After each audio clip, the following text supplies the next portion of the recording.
শিল্প কারখানায় গ্যাসের দাম বাড়ানোর প্রস্তাবে ক্ষুব্ধ ব্যবসায়ীরা।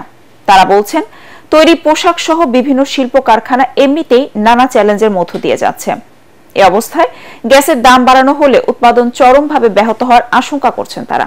ব্যবসায়ীরা জানান, এনার্জি রেগুলেটরি কমিশন সরকারের প্রভাবমুক্ত হয়ে শুনানি ও বিশ্লেষণ করলে গ্যাসের দাম বাড়বে না, বরং কমবে।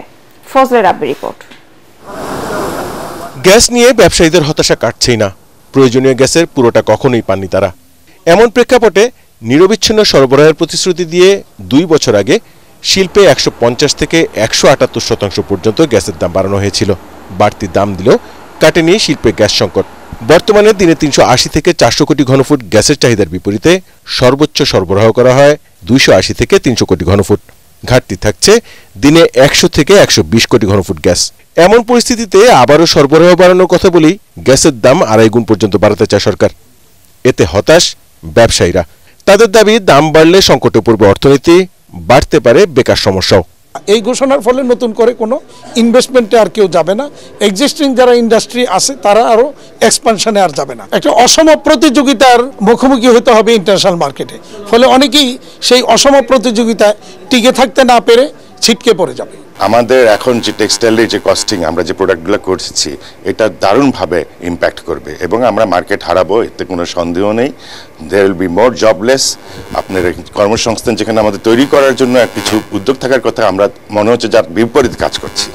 নির্বাহী আদেশে গ্যাসের দাম বাড়ানোর পরিবর্তে এনার্জি রেগুলেটরি কমিশনে গ্যাসের দাম বৃদ্ধির প্রস্তাব দিয়েছে পেট্রোবাংলা। প্রচলিত ধারণা অনুযায়ী চুলচেরা বিশ্লেষণ করেই নতুন দর ঘোষণা করবে কমিশন।